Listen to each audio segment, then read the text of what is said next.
Jay! Hello, hello, hello. Hello, hello, hello. Great to have you here. Glad being here. You've been in the station a couple times, but never for me to sit down with you. Yes. And have a conversation about the wonderful work you have been doing. I wrote down multi-platinum, Grammy-nominated artist, entrepreneur, New York Times bestselling author. Mm-hmm. Did you anticipate all this would be going on for you? Not at all. I wanted it. Dreamed about it. It's been an interesting process. How'd you make this happen? Just never letting up, still to the day. You know, when I get up, I'm constantly working on being the best version of myself, and this aligns with it.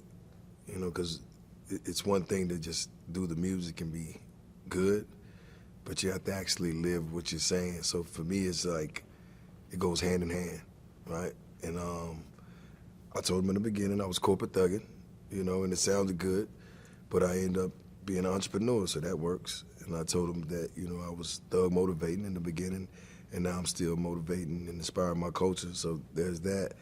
And then as far as myself, I'm always explaining to people in the music and in the books and everything that you gotta be the best version of yourself, so I gotta hold myself to high regards as well. So it comes along with it. Talk about that. Mm-hmm. You thug motivating. Talk about the background. Talk about how you got to this point. You weren't always this entrepreneur. No. You grew up Yep. seeing a whole different kind of life. Yep. So my parents was, my dad was in the military, so I lived abroad for a while until my parents got divorced.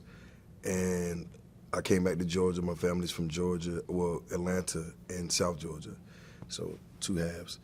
And I kind of got thrust back into like life, like street life, and it was a culture shock because now I have to be the man in the house, probably at a young age, about 13, 14, and now I'm thinking survival. But I'm also thinking about what I just left and what I know to be true. So as I'm telling my friends that, and my cousins, that there's beaches out there, there's people that look different, that talk different, they're like, man, what are you talking about?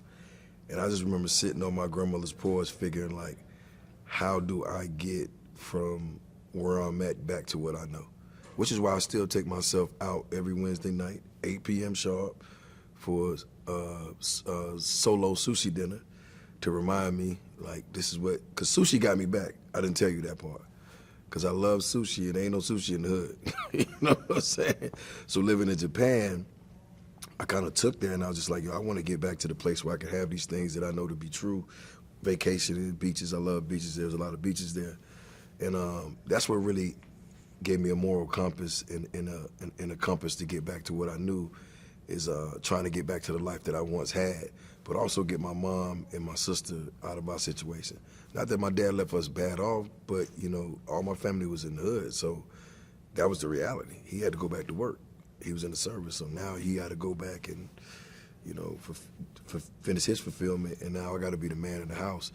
And it was a lot. You talked about it in the book. Yes. And I was amazed at how you transformed your life. But that street life. Yes. Was there ever a fear for you? Were you worried? You mentioned, you know, you want to go to prison.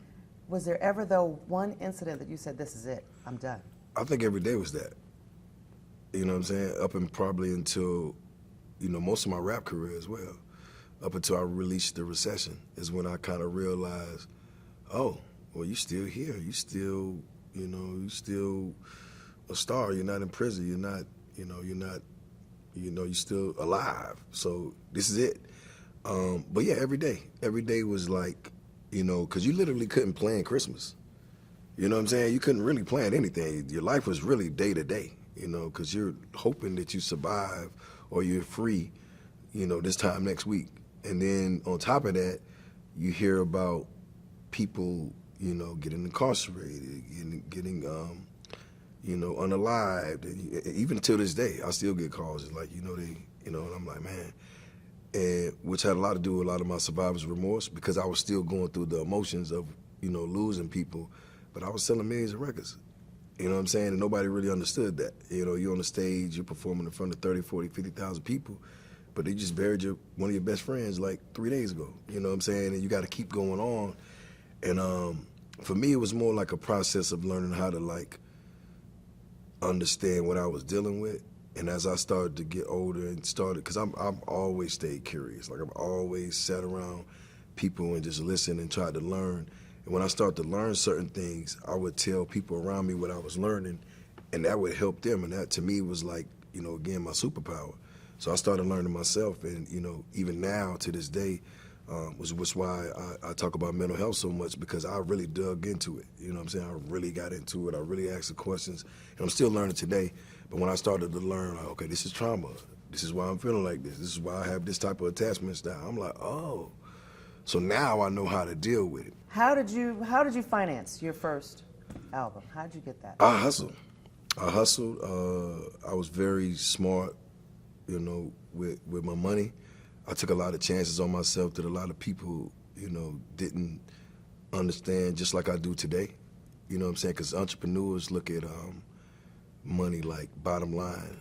Leaders, we look at money like, what's the opportunity? Like, what's the chance? Like, what can be life-changing about this? You know what I'm saying? Because finances are finance, but it's going to change the quality of my life and the quality of people's life around me. I'll take that chance. What do you call hustling? Standing on the corner, hustling, like, 5 for 50, 2 for 20 of it. I was doing what was the regular for me then. And something that I kind of still process today, because I really thought that was my way out. I didn't understand how big the world was, because you got to think the hustlers was the only entrepreneurs we really knew in the beginning. You know what I'm saying? I didn't really know a lot of doctors. I didn't know a lot of lawyers. Of course, I lived abroad, but my father was in the military, so I didn't still see people out there like making their own way, taking their own money. So I was really doing what my spirit was telling me and how I felt, and it was just like whatever the universe was taking me. But yeah, I financed, by hustling and figuring it out. And I remember one time, I was trying to up my game and, just take it to the next level. And I was just like, yo, and I used to walk to Subway and buy these little combo meals. Everybody was tripping because I said it was $2 for a drink, a bag of chips, and a 6-inch sub.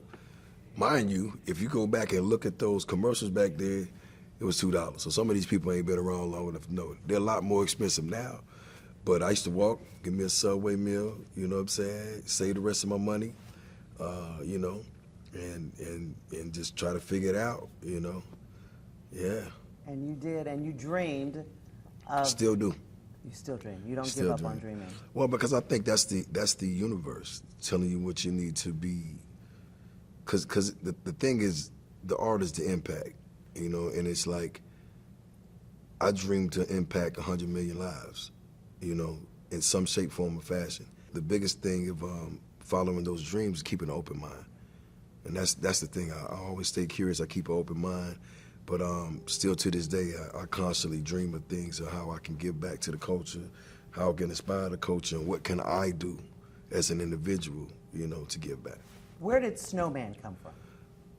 A chain that I wore back in 04, 05. Atlanta was a different place. Quite sure. Was you around there? Yes, sir. Okay, it was hot Atlanta then. And it was really festive. Everybody had jewelry. Everybody had cars. Everybody had their own style.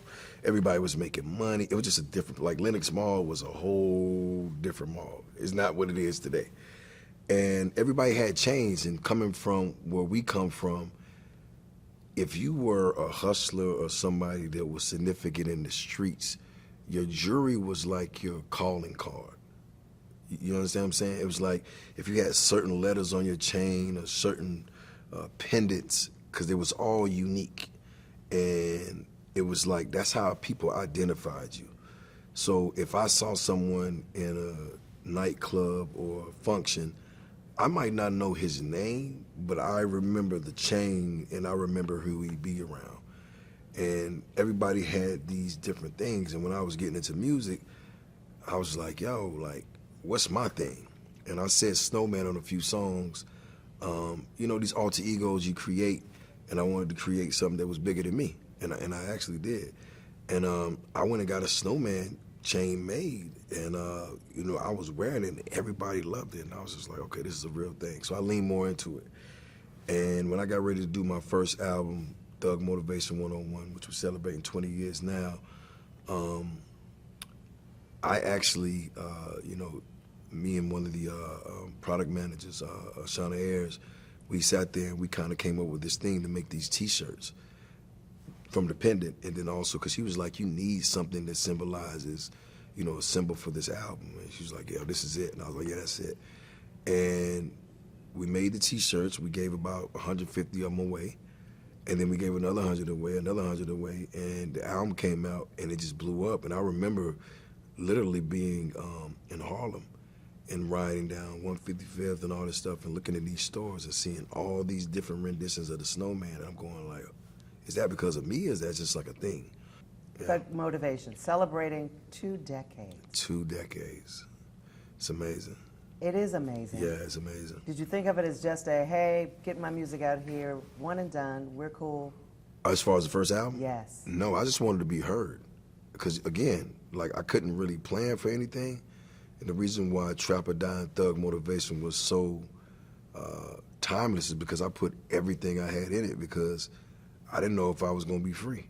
I didn't know if I was going to still be alive. I didn't know anything. I just knew that I wanted to be heard, and I was going to give this my all just in case this was it. That's so amazing to me. Yeah. You were worried about life or death? Every day.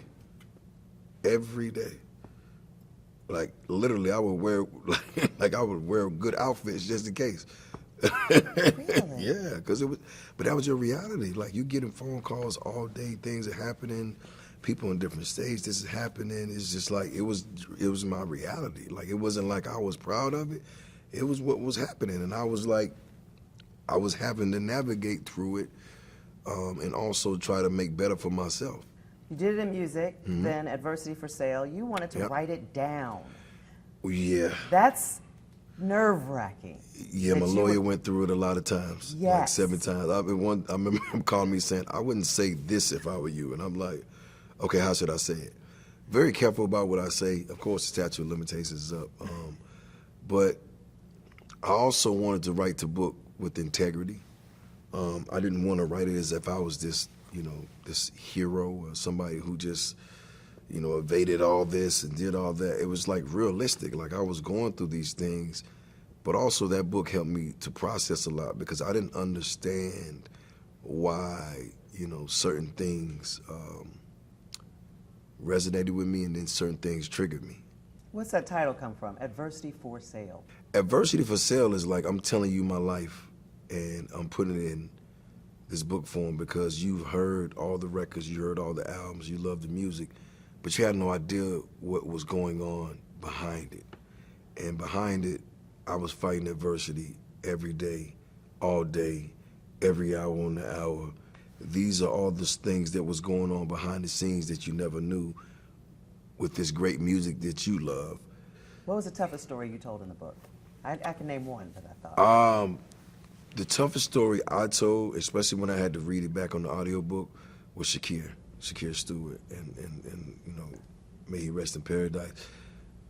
One of the reasons why I'm sitting here, he believed in me. Shakir was the head of A&R and ended up being the vice president of Def Jam. He was from Oakland, California, but by way of Atlanta, Georgia, and very charismatic brother. And he was like one of my first real mentors in music, and one of the first people that really believed in me on a global level. I mean, of course, I had people supporting to get me there, but he was the one that walked me into Def Jam, like, you gotta sign him. And, when he sadly committed suicide, like, I just didn't understand that because he was so, like, fun and cool, and everybody loved him, and it was just a different time. It was a different industry when he was here, by the way. You know what I'm saying? Like, it was just a whole different music industry. If Shake was in the building, you was in the right room. That's part of what you talked about, though. People don't know what other people are going through. Yeah, going through. Yeah, and the same thing with him. And it's like, and I was around him a lot of that time, and still didn't see that. But it also gave me a wake-up call that sometimes you got to check on your strong friends too. You feel like you're still motivating the new generation? I feel like I'm motivating the people who understand that there's more to life, and that you don't have to be boxed in. Everybody's not going to be open to that. And I also feel like I'm motivating people to become unapologetically themselves. TM101 Live. Yeah, happening. What on earth? Yeah. Symphony orchestra. Yes. Where did this idea come from? Actually, you know, I always associated like orchestra with evolution. You know what I'm saying? I mean, the first time I was ever went to an orchestra was when I performed at the Hyatt Museum, and I was performing. The first time I ever been, I didn't even know what to expect. How about that? But when I saw it, and I saw these beautiful people, some of that I knew, some of them that I knew of, they was out there and they was looking good in their suits and their tuxes, and I'm sitting there, I was like, I gotta take this around the world. I gotta do it. And I was just supposed to do a show, but I ended up performing Thug Motivation at the Hyatt Museum. And I knew then that I had to keep that blueprint and take it around the world. And actually, I'm actually on the 26th of this month, July 26th, the actual day of the anniversary, I'm releasing a symphonic version of Thug Motivation 101. You can get it online, anywhere music is sold. You can order your vinyl, you can pre-order it now. But it's just for you to have the experience, you know what I'm saying? So if you couldn't make it, you know, this is where you get to throw it on, you know, with your girl or your homeboys and just sit around and y'all just vibe and just feel like you in the show because it's live. 20 years later, again, you know, I'm still dreaming. You know what I'm saying? I'm still staying curious. And to answer your question, is because I always wanted to elevate the culture. And I feel like telling people this is a black tie event, like, it took me till I was almost 42 years old to go to my first black tie event. Just think about that. You know what I'm saying? Like, so you're exposing them to this early on. And it should be more. It shouldn't just be, you know, my symphony show. I mean, it should be other reasons why we're throwing on, you know, these suits and we're claiming our black excellence and we're going out here and we're being kings and queens. Because when you really think about it, you know, where we come from, only time you wear suits is the funerals and the weddings. And people know your music, they know what you're doing. They don't know what you do in the community. yes. I've been with you when you've given bikes to kids in the community. I love philanthropy work. I started Street Dreams in my neighborhood in Macon, Georgia. I've found that it's harder to really get an adult to change their mind on their stance. But I do believe if you can get to these kids while they're young enough to understand that they have a real chance, it can be all the difference in the world, which is why I lean more into inner city youth and kids that are coming from environments like myself. Last question. What does Jeezy Jenkins want to do that he has not done yet? Okay, well, Jeezy wants to do a song with Side A, so we got to put that out there. Jay wants to continue to be the best version of himself and be a true Renaissance man, and that's what I'm working on. Awesome job. Thank you. Thank you so much.